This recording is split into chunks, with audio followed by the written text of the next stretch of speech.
maybe we could just start real briefly with sharing a little bit about your journey as you went from what I think a lot of the people we're talking to at Turnkey Coach, which is somebody who started out as, I think in your words, a dude who had a space, Yeah. uh, just helping people get strong, get jacked, to kind of having the coach owner paradox moment, and then growing to a 5K, a 25,000 square foot gym. And now you're helping people all over the country through the business of strength. I'm curious, what was that like for you making that transition and kind of looking back? Um, what advice would you give somebody who's hitting some of those milestones and moments like that coach owner paradox that you hit along the way? So, I mean, obviously, when I say like most trainers or many trainers are trainers who just happen to rent a space, right? They don't have Hmm. real businesses. It's a box that they do the majority of the training in, or maybe they have one or two other trainers working with them, and systems are very loose, if existent at all.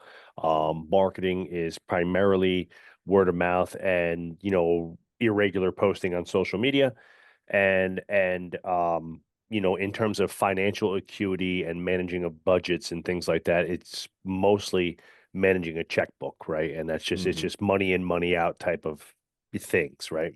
The Hmm. number one, let's call it, critical event is the training session at that point in the business, right? That's that startup phase. And there's absolutely nothing wrong with that. So I don't want to downplay that, like that's not cool or that's not sexy or whatever, because ironically, like the joke, and I think, we spoke about this in one of our conversations, Andrew, was like, when I'm dead and Varsity House is over and I sell this thing or whatever is going to happen here in the next 10, 15 years, like I'm going back to the garage. I'm going to do 10 training sessions a week. I'm just going to train people for fun, have a couple sessions on the books like Monday, Wednesday, Friday, and like go back to the old school garage style gym where, it's like almost invite only Fight Club style. Because Hmm.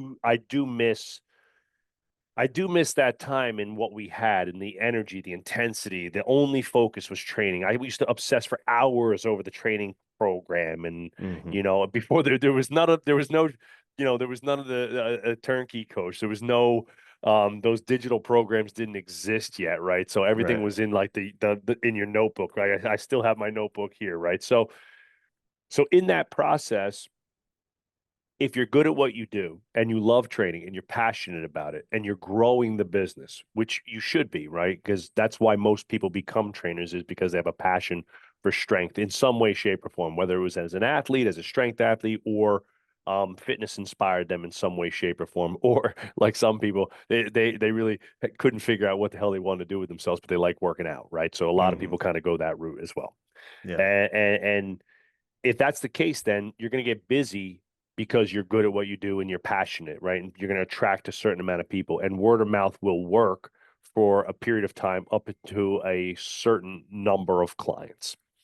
And that number is what we'll call, is what you mentioned, that we've kind of coined, is that coach owner paradox. We get to the point where the business has grown to a point which now requires real business systems, real attention and time. And I'm unable to give it that because the training load has gotten to a point where it's almost too much, right? And there's Hmm. this intersect where it's almost impossible to grow because I'm on the floor 20, 30, 40, in my case, 50 hours a week. I'm standing on the gym floor training people. Hmm. And it's like, all right, well, now I have a real attrition issue, right? Let's just say it's 100 members. And it's usually around that like 75 to 100 members when you start to see in a brick and mortar gym, Hmm. where you start to really see the attrition bug creeping up. And it's like people don't account for the fact that when you have 100 members, you're going to lose like five a month. So if you did nothing in the course of a year, you might lose 50 clients, right? If you did no marketing or no sales, right? Hmm. And you don't realize that the industry standard globally is right around 6% attrition, right? So I didn't know that. Nobody told me that. There was no playbook on that stuff. And all of a sudden I'm hitting my head against the wall. I'm like, man, I'm trying real hard, but like it seems like every time I sign somebody up, one or two people leave. It's like, damn it, I haven't got anywhere, right? And the clients I haven't really grown much. And that's when the realization of like, there's something missing here. It was falsely propped up when I partnered up with Dan in 2015 in 2009, right? So Dan was my athlete client from '06 to '09. In '09, after he had graduated college, we had gotten really close. I was kind of like, big brother, little brother kind of a relationship, coach, mentor, really close with his family. When Dan came in, we didn't improve the business. We just duplicated what we were doing. Okay, you Mm-hmm. stand on the gym floor another 30 hours a week. You Mm-hmm. talk to 50 people a week, and we'll be able to sell more, grow more. And we did that. And then that following year, that was spring of '09. That was May of '09. That summer, at the end of the summer, we were packed. We had a lot of college, high school, mostly football players. By that summer, we 3/4 to 80% of our population left for fall sports. By November, we were on vapor trails, almost going out of business. We Mm-hmm. got really busy, duplicated the process all year, definitely got busier, but the same exact thing happened the following summer in '10. And like we're waving out the door, right? Saying goodbye to all of our football athletes, our fall sport athletes, our soccer players, our volleyball players. And I'm literally turning pale white. And I remember just sitting down in my desk chair, and Dan's like, dude, what's up? I mean, we just had our best summer ever. I was like, bro, we're going to be out of money by November 1, because now we had employees, right? We had grown the business without really growing the systems of the professionalized. We had grown, but not professionalized the business, right? Mm-hmm. So the coach owner paradox, in order to really break out of that and get let's call it the very cliche proverbial money, freedom, and time that everybody's really looking for, right? When they think they're going to start their own business, oh, I'm going to do it for the time and the money. Yeah, good luck with that. Um, uh, uh, uh, really only comes from professionalizing your skills and getting good at Mm-hmm. marketing, getting good at sales, right? Those are skills. They are Mm-hmm. learned skills. Really diving deep into the finances and the money and the budgeting and the systems behind money and how you account for the money is a skill. And then the product. We all hang our hats on the fact that we want to be the best coach in the world at first, right? And I was one of those guys. I'm going to be the next Charles Parkland, Joe DeFranco, Louis Simmons, right? I want to be one of those guys, right? Mm-hmm. And those guys don't run profitable gyms, Mm-hmm. right? And they don't have 25 employees, right? Right. So you can maybe be that, maybe, but the likelihood that you're going to be the next enigma, which is a Louis Simmons or a Charles Parkland, is pretty small.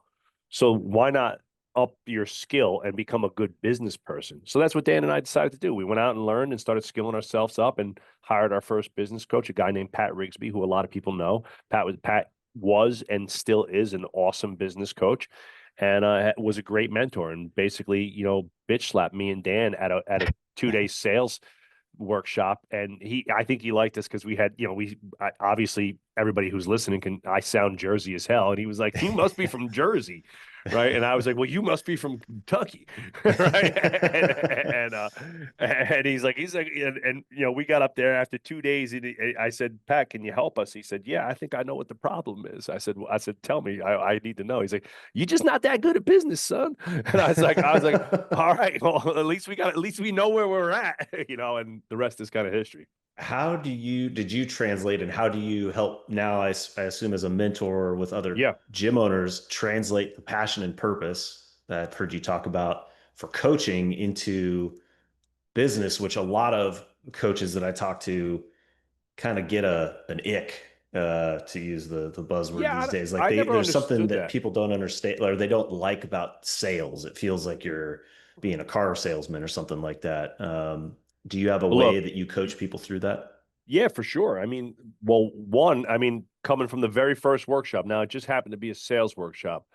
And the very first sentence out of Pat's mouth that weekend, which stuck with me forever, and that was 2000. That was the fall of 2010. So that's 15 years ago now, when I went out to Kentucky, and he said the most important thing that you need to understand is that if you believe you're a good coach, and then he asked, like, how many people in here think they're a good coach and they love coaching, they love fitness. And of course, the whole room raises their hand, and he's like, well, selling is helping. He's like, Hmm. you can't help somebody if they're not your client, and in order to get them to be your client, you have to sell them. There has to be a transaction. That's Mm-hmm. just the way our world is. I'm sitting here at my desk right now, and it's like every single thing on this desk was bought because it filled a need, whether it's your phone, a tripod stand, a nice Yeti water bottle, whatever it is, it filled a need. And there was a transaction. You don't just get a free thing, right? No, Apple doesn't give away free iPhones. There's a transaction. Then you become an Apple client in a sense. And the same thing is true for the gym. So you're not selling people something that they don't need. Everybody can improve their fitness. So whether you're training athletes or regular Gen Pop people, you're filling a need. You are paying for your expertise, time, energy, service, years of schooling, multiple certifications. In my case, a master's degree. I had every acronym after my name you could think of, right? I went to every mentorship, certification. I slept in my truck for weeks. Me and my buddy Joe went out to West Side Barbell and lived in my truck for 2 weeks until Louis Simmons found out that we were living in my truck and invited me to his house. He was like, dude, you got to come shower. Like, you probably stink. I was like, I stink really bad. Right. We snuck into a hotel one day and pretended like we were staying there and snuck into like their pool area and took a shower. Right. But like we did what we had to do to win. But the reality is selling is helping, right? You got to get Mm-hmm. past that. You got to be able to help people. And the only way that we do that, and remember, fitness is not like buying the iPhone. iPhone is a cool gadget. It's simply, do I want it? Do I have the money to buy it? Right. Fitness comes with there's no habit change. There's no looking in the mirror here, right? Mm-hmm. When I sell somebody fitness, I have to change their mindset. I have to change their habits, their sociology. People are unfit or unathletic for a reason, right? Mm-hmm. And a lot of the times, especially on the Gen Pop side, it's, hey man, like, when can you work out? Oh, early morning has to be before work. Okay, great. The only time I have is 6 a.m. Oh, too early. Okay, great. And then it's like, all right, well, hey, dude, like, you're like, after you filled out your food log, you're drinking like probably somewhere in the range of 6 to 12 beers a week. Like, that's probably got to go if you really want to lose that 30 pounds. Yeah, but Mm-hmm. I got softball, baseball, blah, blah, blah. It's like, hey man, like, you're always going out with the kids to fast food. Like, maybe that stuff's got to change. So it comes with a lot of that. It's not as simple as selling like a product, like a phone or a cool Right. Yeti mug, right? So that's why you have to get good at that. And the last thing I'll say there, Andrew, was that when Coach Joe died, I jokingly say this, but there was a Mm-hmm. moment when I felt that when I was flying back. Now I coached for a lot more years, like full time on the floor. But I jokingly say there was 2 points in my career where I lost a piece of myself as Coach Joe became the business owner Joe, and my identity of self changed a little bit. When I was flying back from Kentucky, I said to myself, "Look, I have to make money here. I want to make this a career. I want to make a real living out of this, right? Mm-hmm. And just being some guru trainer isn't the answer. I have to become a real business person, right? And so when you have that mindset shift and you say to yourself, "Oh, selling is helping," and I kind of found it within myself to get the same high that I would get when an athlete of mine would hit a PR or go to their pro day and crush it, right? And I used to get Mm-hmm. like goosebumps, going to Mm-hmm. pro days and the NFL combines and stuff like that.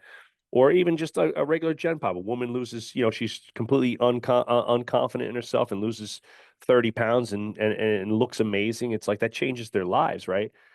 I found I get a high knowing that the better business that I run, the high comes from the P&L, right? The high comes Mm-hmm. from closing deals and closing clients, knowing that as we grow this thing and I go from 2 employees to 5 to 7 to 10 to 15 to now, almost 25, we're literally on the cusp of signing 2 leases that we have LOIs out for on 2 more spaces, right?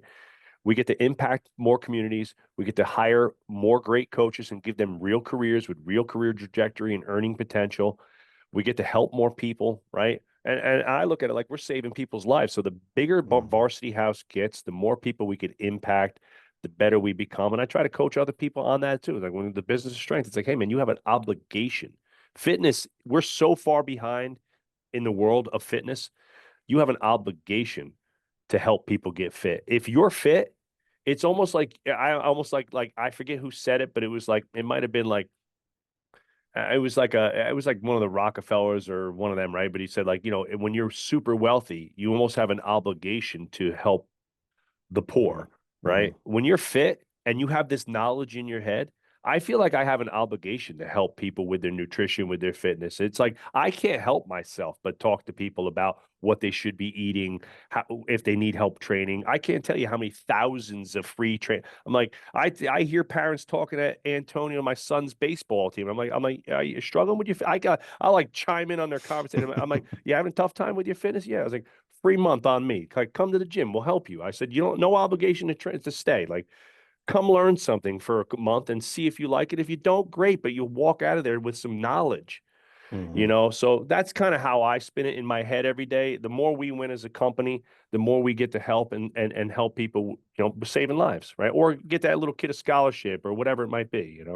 Was that sort of the impetus behind starting Business of Strength as well? Kind of like now you've got the next level of knowledge that you wanted to give to start sharing with people and helping as Yeah. well. Yeah. I mean, so like, in 010, we were up Shit's Creek and we were almost out of business again. And I had a really great longtime client, Lance, who I always mention on all our podcasts. He's a close personal friend now. Um, you know, for whatever reason, like the gods were here listening to us, right? And we were like on vapors. And man, Dan and I went like we had to stop taking paychecks in November, right? Mm. As most people in the group, like they know, like if you're an athlete centric shop like we were at that time, athletes don't come back from fall sports until like December. And if they make the playoffs, it could like be mid-December, right? And then you got the Hmm. holidays. So it's very sporadic, right? And Lance came in with himself and his wife and a couple of people. He was like, "Hey, like a bunch of my wife and a bunch of her friends wanted to train. It's like, would you guys train a couple housewives?" And we were like, "Yes, like I'll take anybody." And that group of women really seeded our adult program because at that time I just literally just trained Lance, who was our finance guy, our Hmm. accountant, and our lawyer, and it was kind of like a barter system because like we had no money for that shit. So Hmm. I would train them 3 days a week as a group of dudes in the morning. And then Lance brought his wives. And then Justin, our lawyer, brought his wife and her friends. And then our accountant brought his wife and his friends. And all of a sudden, we had this group of ladies training. And it gave us just enough to hold us over.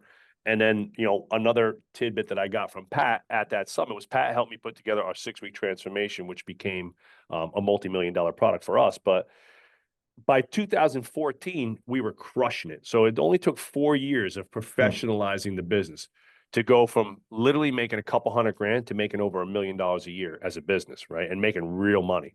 And we were in a space that was very cheap at the time. So like when we hit that 7-figure mark in 24, like 2013, going into 2014, when we built our headquarters here, um, we were smashing it. And I've never been more flushed with cash in my life personally because like I wasn't married. I had no expenses. Like I just got married, right? We had really very low expenses and I didn't own a home at the time. So it was like, man, I was like Daddy Warbucks rolling in it.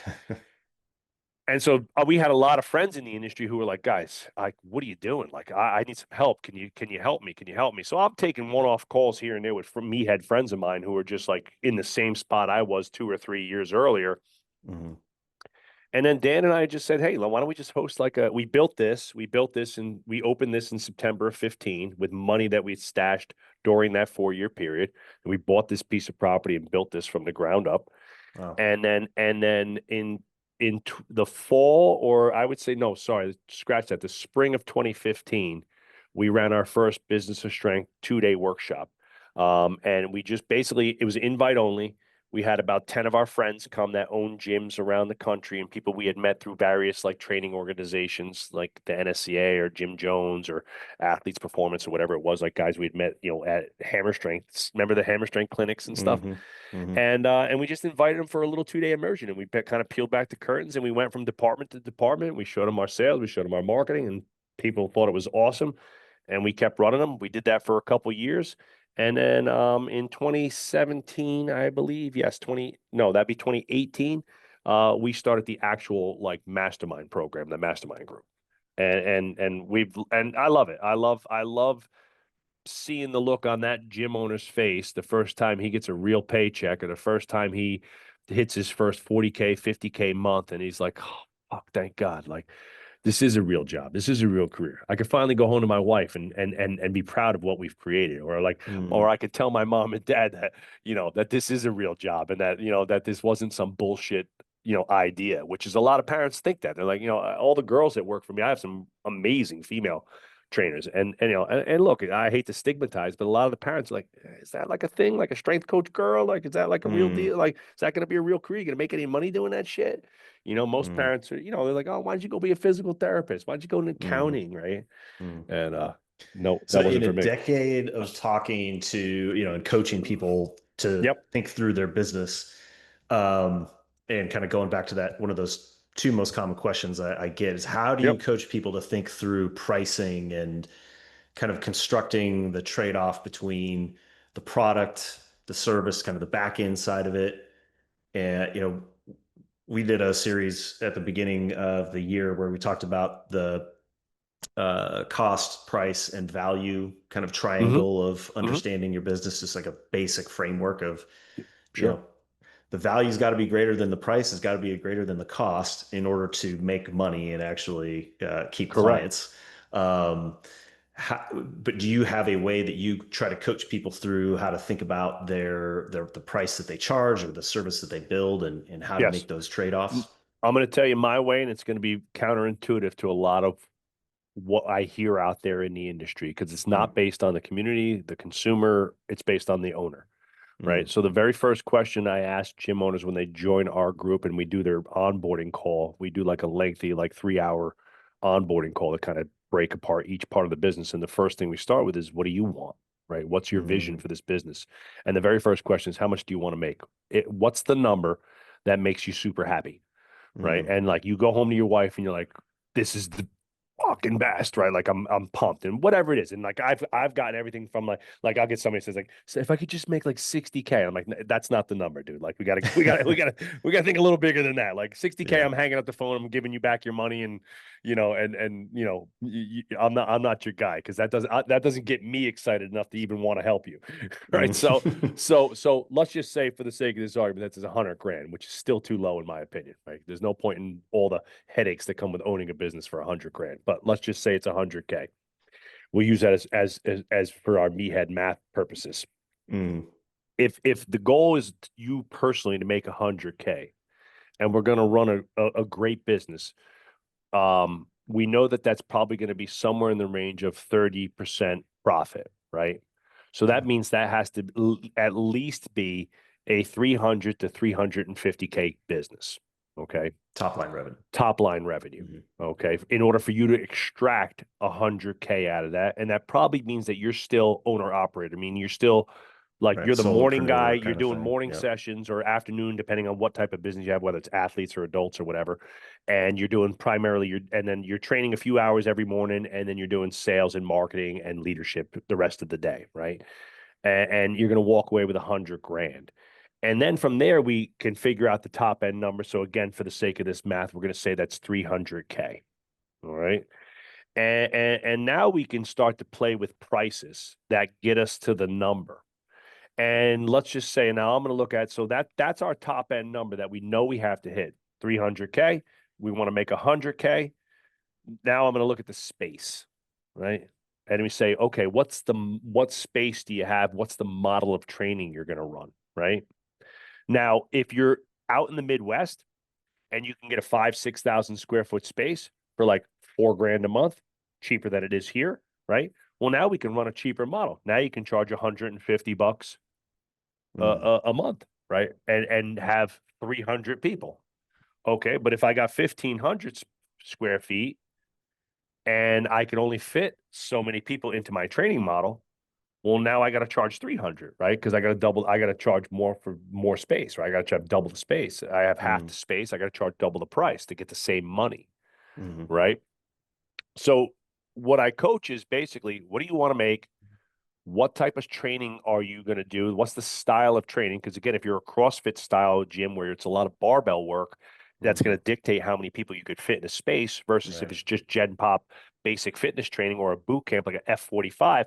F45, whether you like the business model or not, is super simple, easy to repeat, and obviously has scaled to a company that has been at one point worth billions because of that, right? So you have to find that middle ground, right? So we Hmm. run a semi-private 6 to 8 people to one, eight is the max, to Yeah. one coach every hour on the hour.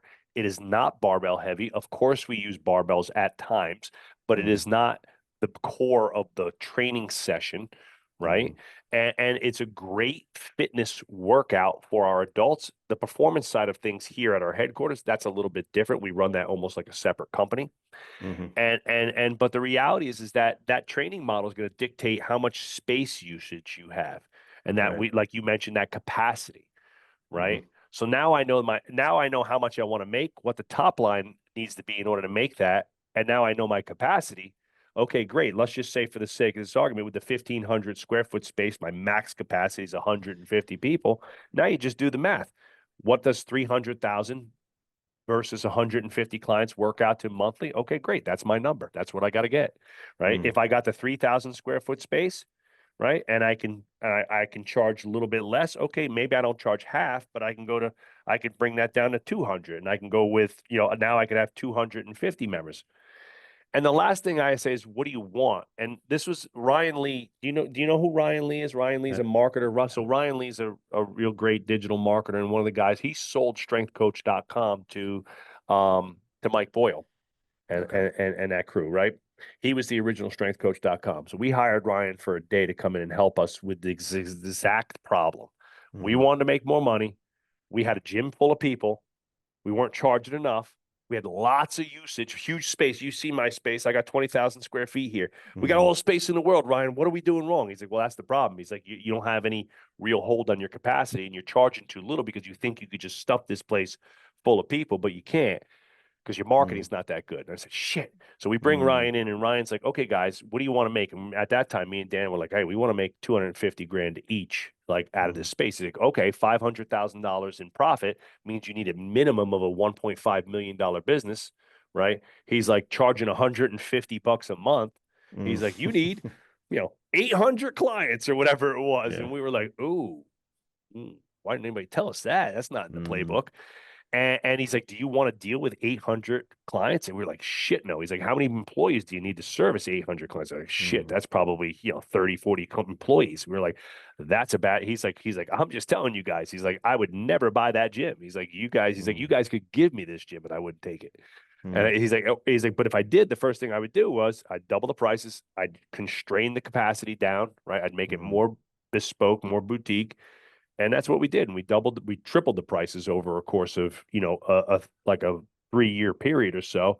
But now, like, our average price point sits right around like 400. In this gym, it's right around like 400, 408, I think is the number right now. In the smaller Wow. gyms, it's closer to 420, Wow. in the smaller gyms. And are you seeing a lot of gyms starting to incorporate online training as a way to expand their capacity, or are people really kind of doubling down on the in-person So, coaching? I'm a bad person to ask for that. And again, I Hmm. understand where you guys are at. And I love Turnkey Coach. I love you guys. You guys did a phenomenal job here when you came out for the underground last year. And I Hmm. really enjoyed everything you have to offer as a company. We just not have, for us personally, because we're opening up multiple brick and mortar gyms, have not Right. found the time capacity to do that. But Yeah. I just got off the phone right before I spoke to you, Andrew, and I have a great fellow who I gave them your information because Awesome. um, he's doing just that. He's in the MMA fight world, wrestling and body contact, let's call it. Hmm. And he's gotten a really great following online training people. And he's doing it all, like, through email and spreadsheets and stuff like that. I'm like, man, Yeah. here's a quick, easy way to professionalize that Yeah. and scale it. He also has a regular 9 to 5. So he's got like a little barbell club in the afternoon that's at a space, kind of like his garage space, but he's Hmm. got about 25 clients online. And I think that there is a great, if you're looking for other revenue streams and you want to diversify and increase, in a sense, lower your risk as a business, right? Right.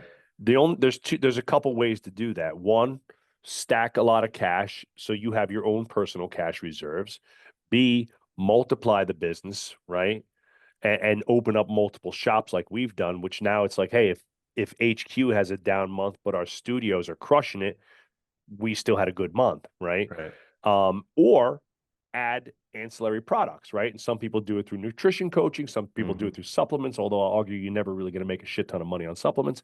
But I think that the digital coaching is a great way, especially if you have, I think it works awesome in the niche markets too, where you're Hmm. specific on you're known for you're the wedding transformation coach. You're the, Hmm. because now you not only sell, you can sell one-off products like a wedding transformation program and things like that.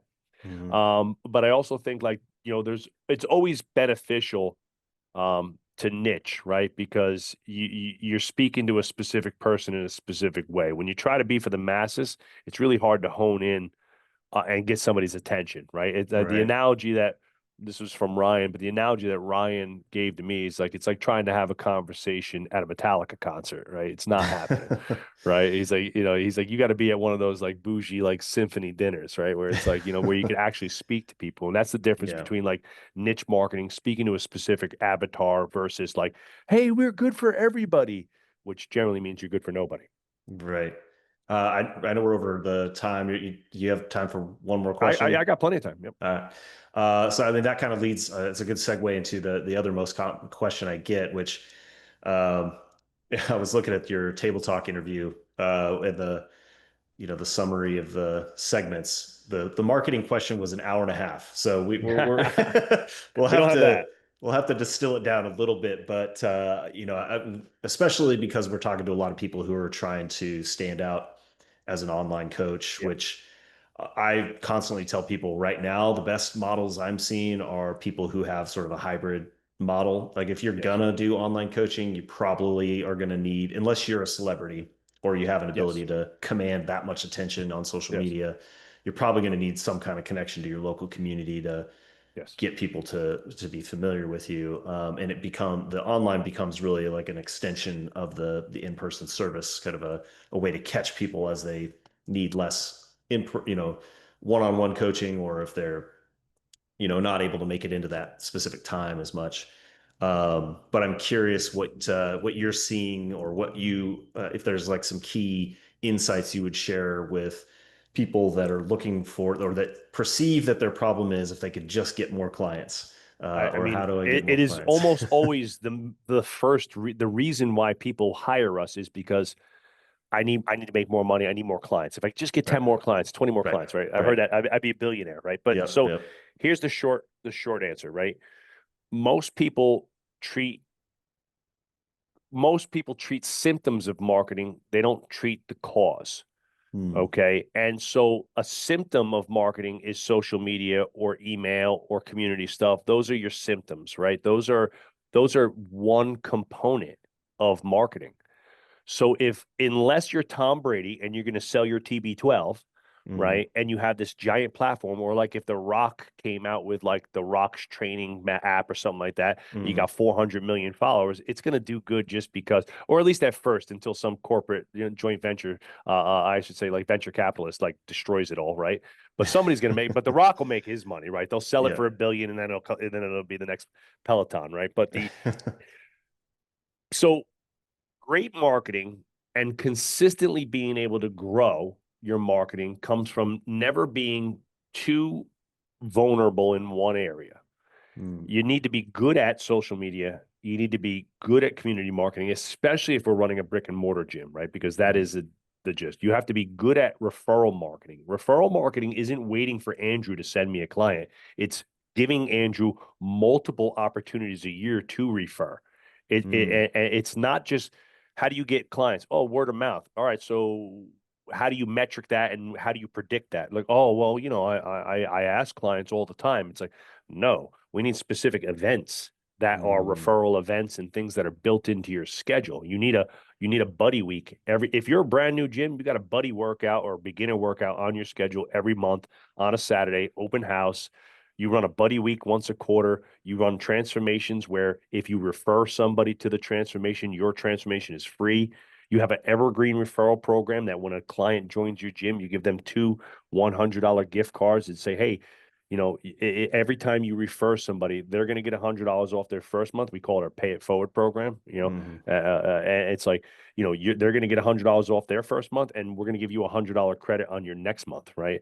And so you have these things built in, and that's where I would start. That's where most, like, if you're in that startup phase, you're Hmm. not ready to start paying big money for digital marketing or hire a Hmm. digital agency, which costs thousands, right? That Yep. starts at 2 grand a month minimum. Like, that's the Yeah. bare minimum. And then probably three if you want to layer on somebody to help you with social media and stuff like that, right? So Hmm. that's obviously an expense that most gyms might not have, right? So, Right. or small like entrepreneurs might not have. So Right.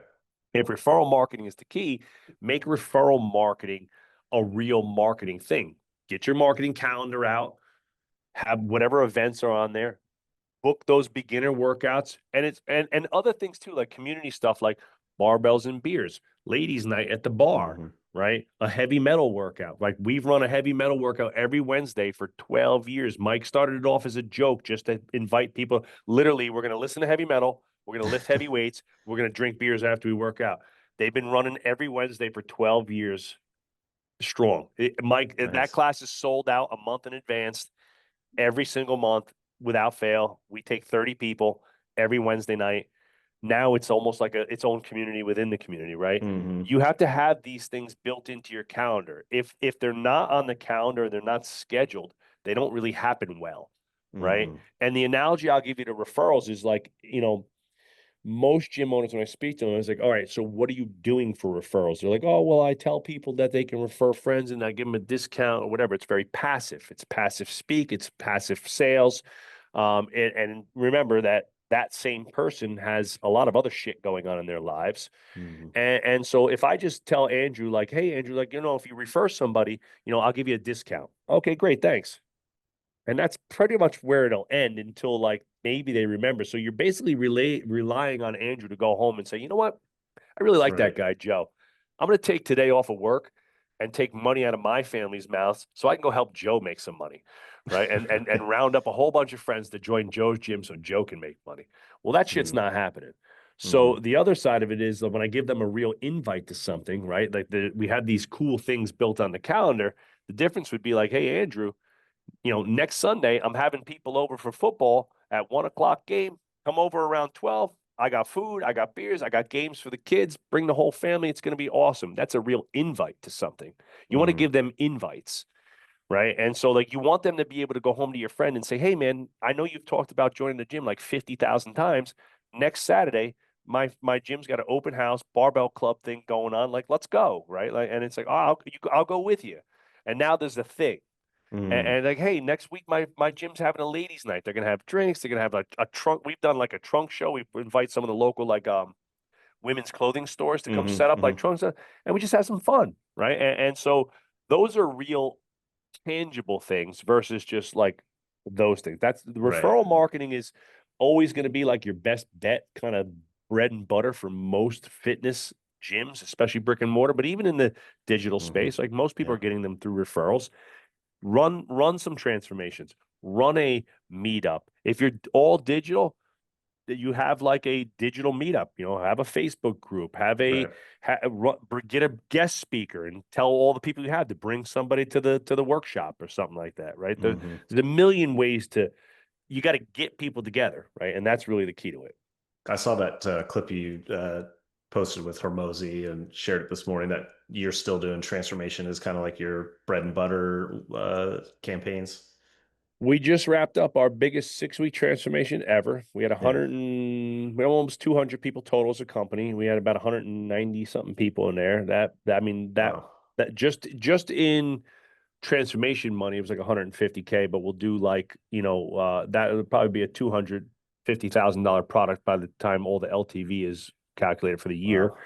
We're just about to start tonight. I have our nutrition seminar for a 4-week transformation program that we're calling the Summer Shred that we just redid. And this is live time. I'm literally looking in my sales text feed right now because the sales team's been blowing me up because they're all excited because everybody's hitting their bonus. In this building alone, we have 98 signed up for that.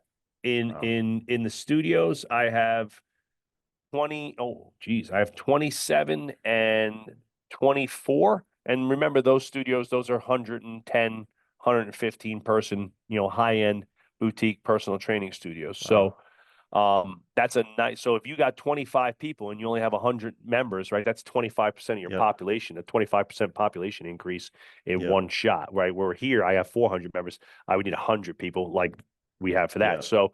So What that do you have program an estimate for what that retention out of a challenge like that? Do you have like for new people, yeah. who are doing the challenge, our minimum number is 50%. Our stretch goal is 75.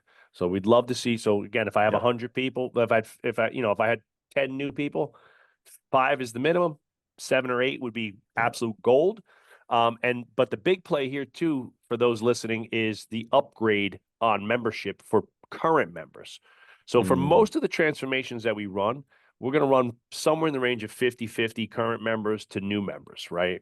It could hmm. be 60-40. It depends on the Right, right. transformation. They're all a little different, right? But let's just say it's 50-50. So if I got 50 members, the goal that we have is that I have members who are already here. So you got to give them carrots, milestones, things to look forward to training for. Right. You got to give Right. them ways to juice up their experience every couple of months to add some, nitric oxide in a sense to their training experience, Yep. right? And doing a transformation is part of that. So they get a whole lot of fun stuff. They get the challenges and they have a chance to win money. Like somebody's going to walk away with a G from this program, which is cool. I don't care how much money you got. We give it cash money on the spot. The last two winners of our 6 week transformation, which won $1,500, they took everybody to the bar and blew it all. Right. And it was just like, they didn't give a shit about the money. It was just Yeah. about, Right, I right, right. freaking won this thing. Right. So Yeah. pretty good. Um, the reality, though, then is you give them these milestones. We get 50 people. Almost all of them took an upgraded membership, right? So Mm, as part of it, we have two price tiers: the program by itself, or your membership upgrade, or the program with a membership upgrade. So if you're on a one-time, two-time, or three-time a week semi-private program, you actually get a bump up. So you get an extra 4 training sessions during that transformation. Okay. gotcha. We charge them more. Obviously, in the last week of that, we're like, hey, how'd you do? I did amazing. This was amazing. I love this program. Hey, since you're doing so good, why don't we Mm, just keep this thing going? And we're not selling them shit. Again, for all the people that are sales adverse, most right. people need more than 2 days a week training, right? So Right. if you get Right. if it took that person who was sputtering around our average here is about 2.7 usages a week, right? If Hmm. you can get them to 3.5, we know we're going to increase their fitness and health.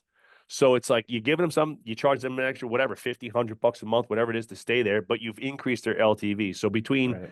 the 4 transformations we run, a couple one-off programs, upgrades to memberships, if somebody comes in at their normal $400 a month, and that's a $4,800 LTV for the year, our goal is to get another $1,000 out of every client that joins the gym, right? So Mm, that's like our base sales goal. It's like, hey, between the different programs, the one-offs and things like that we run, supplements, clothing, all the stuff that we do here, we should be able to get another grand out of every person that comes here. And it's not a grand. I'm not trying to take it from them. I'm right. trying to Right. give them the value to That's want to right. spend that money with us, Right. right? And it's like this program, like our clients, we have about 50 people who do the transformation religiously, and it's almost at the point now where it's like, shit, like if those 50 people keep doing the transformation, I don't have any room left for people. You know what I mean? It's Like I'm gonna capped have to out. make Yeah. You yeah, gotta, yeah, we got to get a bigger gym, I guess. So yeah. good problem to have. Good problem to have. Yes, absolutely. Although, yeah, I mean, I thought it was a really interesting discussion with Dave also on do you really want a bigger gym? But No. I know we're out on time, but I thought that was it's a couple of things and I highly recommend if for the people that are listening, go check out that table talk interview because like And to 3 hour. give Dave a little props too. I mean, Dave's been awesome to us, and I love Elite FTS, and Yeah. they've been good friends. And I'm actually going back. Dan and I are going back next Friday to do a part two to that. Oh, So awesome. they actually invited us back to do a second one. So we're going to be out there next week, next Friday.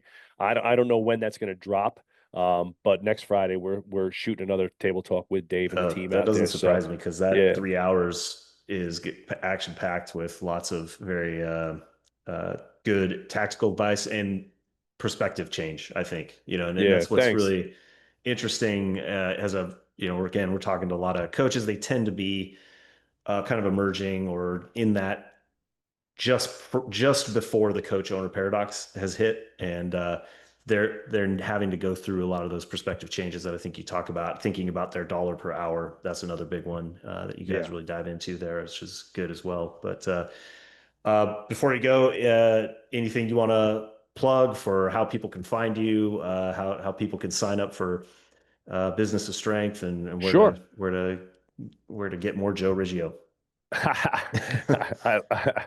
Because everybody needs a little bit more Jersey in their lives, right? For sure. Yeah. Right. Look, well, the one thing first of all, I appreciate you having me on and taking the time to speak with me, Andrew. I love what you guys do at Turnkey Coach, and I think it's a great service and a great product.